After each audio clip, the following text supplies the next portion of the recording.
Study IQ IAS, आपका selection हमारा mission. नमस्कार दोस्तों जैसा कि आप सब जानते हैं वक्फ बिल फाइनली पार्लियामेंट से पास हो चुका है। परसों लोकसभा से पास हुआ था और कल मैं देख रहा था राज्यसभा में लंबी डिबेट चली। 12 बजे के बाद भी रात को इसको एक्सटेंड किया गया और फाइनली जब वोटिंग हुई 128 एमपीज ने सपोर्ट किया और 95 इसके अगेंस्ट थे। और इसी को देखते हुए आज सुबह पीएम मोदी ने भी ट्वीट किया है और उन्होंने कहा है कि वक्फ अमेंडमेंट बिल जो पास किया गया है ये हमारे लिए एक वाटरशेड मूवमेंट है for socio economic justice, transparency and inclusive growth. तो चलो ये तो पास हो गया और इसके बारे में हमने कई सारे वीडियोस बनाए हैं, चर्चा की है। लेकिन इस वीडियो के अंदर बेसिकली मैं आपको बताऊंगा कि कैसे केरला के अंदर इसको अलग तरीके से देखा जा रहा है। कहने का मतलब यह है कि अनयूजुअल सपोर्ट, बाकी जगह अगर आप देखोगे तो ऐसा क्रिश्चियंस का कोई ऐसा सपोर्ट आपको उतना देखने को नहीं मिलेगा, लेकिन केरला में क्या है कि जो क्रिश्चियंस हैं वो इसको बढ़ चढ़कर सपोर्ट कर रहे थे। आप देख पाओगे as Kerala government opposes bill Christian bodies lord passes. तो इसको थोड़ा सा डिटेल में समझेंगे कि केरला के अंदर ये मामला क्या है। यहां पर 400 लैंड मतलब 400 एकड़ लैंड के चर्चा हो रही है काफी ज्यादा। कोच्चि के पास ये लैंड था। वक्फ और जो चर्च है उसके बीच में ये पूरी जंग चल रही थी। काफी कुछ जानने को मिलेगा, चलिए आगे बढ़ते हैं। लेकिन उससे पहले आप सबको बता दूं, आप में से जो भी लोग यूपीएससी की प्रिपरेशन कर रहे हैं, हमारा जो फाउंडेशन बैच है जिसके अंदर प्रीलिम्स, मेंस, इंटरव्यू सब कुछ की कंप्लीट प्रिपरेशन कराई जाती है, अवेल कर सकते हैं by using this code Ankit live.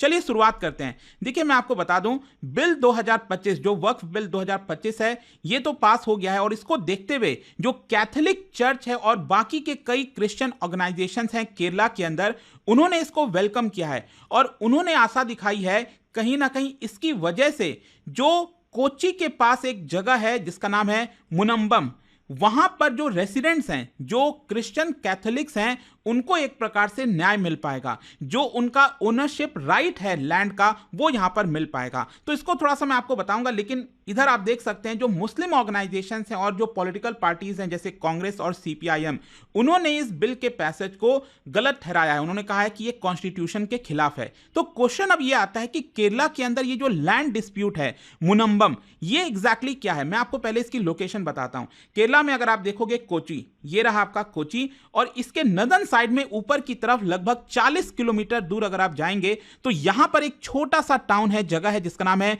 Munambam. और इसी जगह पर 400 एकड़ लैंड है जिसको लेकर डिस्प्यूट चल रहा है बिटवीन केरला स्टेट वक्फ बोर्ड और वहां पर जो लैटिन कैथोलिक फैमिलीज रहते हैं उनके बीच में। और यहां पर लगभग मैं आपको बता दूं 600 से ज्यादा लैटिन कैथोलिक फैमिलीज रहते हैं। वो पिछले कुछ वर्षों से लड़ाई कर रहे हैं, मतलब एक प्रकार से डिस्प्यूट में है केरला स्टेट वक्फ बोर्ड के साथ। एक्चुअली क्या होता है मैं आपको बताता हूं। 1902 में क्या है कि ये जो लैंड है ना जिसकी हम बात कर रहे हैं मुनंबम, वो एक्चुअली ओरिजिनली बिलोंग करती है ट्रेवनकोर रॉयल फैमिली से। तो 1902 में क्या होता है कि ये रॉयल फैमिली जो है वो एक ट्रेडर को जमीन दे देती है, अब्दुल सत्तार मोसा सैद, उनको ये जमीन दे दी जाती है। लेकिन क्या है कि लैंड के जो सक्सेसर थे आगे चलकर 1950s के आसपास, उन्होंने ये जो लैंड है वो कोझिकोड बेस्ड फारूक कॉलेज, उनको ये हैंडओवर कर दिया लैंड। और अल्टीमेटली क्या होता है 1950 में ये जो फारूक कॉलेज है वो एक डीड बना देता है, वक्फ डीड बना देता है। मतलब ये जमीन जो है वो वक्फ के नाम पे कर दी जाती है। तो आई होप आप समझ पा रहे होगे कि 1950 में ये जो जमीन है वो बेसिकली इसका वक्फ डीड बना दिया गया था। और वक्फ डीड आपको पता ही होगा एक लीगल डॉक्यूमेंट है और इसी को लेकर पूरा ये लड़ाई चल रहा था, आप देख पा रहे हैं। तो यहां पर जो वक्फ डीड बनाया गया, मतलब जो ऑर्गेनाइजेशन है, मुस्लिम ऑर्गेनाइजेशन है, कॉलेज है, उसने कह दिया कि ये जो पूरा जमीन है वो एक प्रकार से मतलब 400 एकड़ लैंड ये बिलोंग करता है वक्फ को। तो अभी तक क्या है कि लंबे समय से कई दशकों से ये जो कैथोलिक फैमिलीज हैं, जो लैटिन कैथोलिक फैमिलीज हैं, वो रह रही थी, कई दशकों से रहती थी, कई जनरेशंस जो हैं वो वहां पर रह रहे थे। लेकिन अभी पिछले 2-3 वर्षों से क्या है कि जो वक्फ है उन्होंने कहा कि ये जमीन हमें वापस चाहिए और आप ये जमीन खाली कर दीजिए।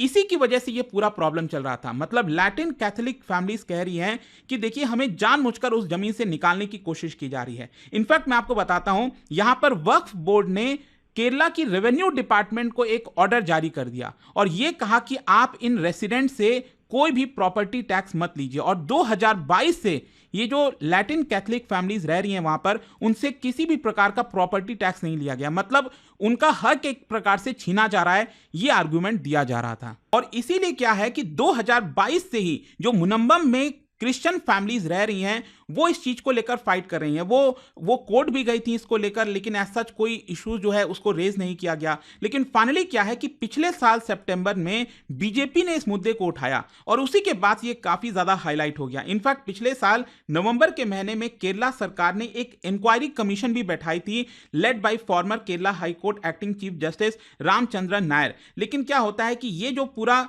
इंक्वायरी है इसको हटा दिया जाता है, ओवरटर्न कर दिया जाता है बाय हाई कोर्ट। मतलब ये कहा गया कि ये इंक्वायरी की कोई जरूरत नहीं है। और इसीलिए यहां पर जो फैमिलीज रह रही थी उनको काफी ज्यादा चिंता थी कि कभी भी उनको उनके लैंड से हटाया जा सकता है। तो क्वेश्चन अब यह है कि जो केरला कैथोलिक्स हैं वो इस वक्फ अमेंडमेंट बिल को क्यों सपोर्ट कर रहे थे। देखिए, उनका कहना है कि जो वक्फ के लॉज हैं इसको गलत तरीके से मिसयूज करने की कोशिश की जाती है और यहां पर किसी भी जो लैंड है उसको क्लेम करने की कोशिश कर दी जाती है। यहां पर जो कैथोलिक्स रह रहे हैं, क्रिश्चियंस हैं केरला में, उनका मानना है ऐसा, उनको फील होता है कि जो नॉन मुस्लिम वॉइसेज हैं उनको हटा दिया जाता है। भले ही यहां पर डायरेक्टली वो इंपैक्ट हो रहे होंगे लेकिन उनसे कोई डिस्कशन नहीं किया जाता। और एक प्रकार से जो मुनम्बम का केस सामने आया है ये एक सिंबल ऑफ इनजस्टिस और लीगल इम्बैलेंस को दिखाता है। और इसी की वजह से जो केरला कैथोलिक बिशप काउंसिल है और Catholic bishop conference of India, उन्होंने इस वक्फ अमेंडमेंट बिल को पूरी तरह से सपोर्ट किया और सभी केरला के एमपीज को यह निर्देश दिया कि आप पार्लियामेंट में इसको सपोर्ट करिएगा, मतलब इस बिल को सपोर्ट करिएगा। लेकिन जैसा कि आप सब जानते हैं कि इसका पॉलिटिकल इंपैक्ट आपको देखने को मिलेगा। कांग्रेस पार्टी और जो लेफ्ट पार्टी है सीपीआईएम, उन्होंने इस बिल के विरोध में वोट किया था। जो कांग्रेस पार्टी है वो इसके खिलाफ खड़ी हुई थी नेशनली। लेकिन मैं आपको बता दूं, केरला के अंदर जो कांग्रेस के एमपीज हैं वो काफी बड़े डायलेमा में थे, क्योंकि इनमें से बहुत से एमपीज हैं जिनका वोटर बेस एक्चुअली चर्च से और जो क्रिश्चियन वोटर बेस है वो आपको देखने को मिलता है। और इसी की वजह से केरला के कई कांग्रेस एमपीज प्राइवेटली तो इस बिल को सपोर्ट कर रहे थे, लेकिन कहीं ना कहीं नेशनल लेवल पर क्योंकि जो पार्टी है वो ये कह रही थी कि हम इसको सपोर्ट नहीं करते, इसलिए यहां पर काफी ज्यादा डायलेमा दिख रहा था। सेम यही चीज आपको सीपीआई के साथ देखने को मिलेगा। उन्होंने इस बिल को अपोज किया, लेकिन अल्टीमेटली उनको भी ऐसा डर लग रहा था कि आखिरकार जो उनका सपोर्ट बेस है, क्योंकि मुस्लिम सपोर्ट बेस भी और क्रिश्चियन जो है उनका एंगर भी झेलना पड़ सकता है, तो यहां पर आपको यह देखने को मिलेगा। और दूसरी तरफ अगर आप देखेंगे बीजेपी, उनके लिए तो यह अपॉर्चुनिटी थी। उनको ऐसा लग रहा था कि यहां पर हमारे लिए अपॉर्चुनिटी है, जो क्रिश्चियन सपोर्ट बेस है, क्योंकि केरला में अगर आप देखोगे तो बीजेपी का ऐसा कोई बहुत बड़ा अभी तक बेस नहीं है। वो अपने आप को एक्सपैंड करने की कोशिश कर रहे हैं। पीएम मोदी भी कई बार रैली करने जाते हैं, लेकिन ये जो मुद्दा था इसको एक अपॉर्चुनिटी बनाया कहीं ना कहीं बीजेपी ने भी, और क्रिश्चियन सपोर्ट को जुटाने की कोशिश की। कई सारे मार्चेस, प्रोटेस्ट भी निकाले गए कांग्रेस और सीपीआई के घरों के बाहर। जो पार्टी है वो ये कह रही थी कि हम क्रिश्चियन गरीब के डिफेंडर हैं, हम एक प्रकार से उनके राइट्स को सपोर्ट करते हैं। और इसकी वजह से कहीं ना कहीं ऐसा लग रहा था कि बीजेपी की जो लॉन्ग टर्म स्ट्रैटेजी है वो यही है कि हिंदू क्रिश्चियन यूनिटी को बढ़ाया जाए केरला के अंदर, और ये कहा जाए कि मुस्लिम्स के प्रति जो है अपीजमेंट की पॉलिटिक्स अभी तक की गई है। खैर, मैं आपको यह भी बता दूं कि केरला के अंदर कई मुस्लिम ऑर्गेनाइजेशंस हैं। ये आप देख सकते हो, Indian Union Muslim League, all India Muslim personal law board. तो जितने भी मुस्लिम ऑर्गेनाइजेशंस हैं उन्होंने इसका बढ़ चढ़कर विरोध किया था और उन्होंने कहा कि ये कॉन्स्टिट्यूशनल फ्रीडम के खिलाफ है। यहां पर हमारा जो रिलीजियस कम्युनिटीज हैं उनको अपने आप मैनेज करने देना चाहिए, और इसके अलावा वक्फ के इंस्टीट्यूशंस को जानबूझकर टारगेट किया जा रहा है ताकि मुस्लिम राइट्स को सप्रेस किया जा सके। इसकी वजह से कम्युनल टेंशन जो है वो बढ़ सकता है समाज के अंदर और पोलराइज हो सकती है सोसाइटी। ये मुस्लिम पक्ष का कहना था। तो ये पूरा मुद्दा आई होप आप समझ पाए होंगे। लेकिन जाने से पहले मैं आपको एक और चीज बताता हूं कि सवाल ये खड़ा होता है कि भारत के अंदर वक्फ के कितने प्रॉपर्टीज और किसके किसके पास हैं। देखिए, मैं आपको बताता हूं, वक्फ की प्रॉपर्टीज अगर आप देखोगे भारत में वास्ट आपको देखने को मिलेगी। रिलीजियस है, कमर्शियल बेसिस पर भी है, एग्रीकल्चर एसेट्स भी है।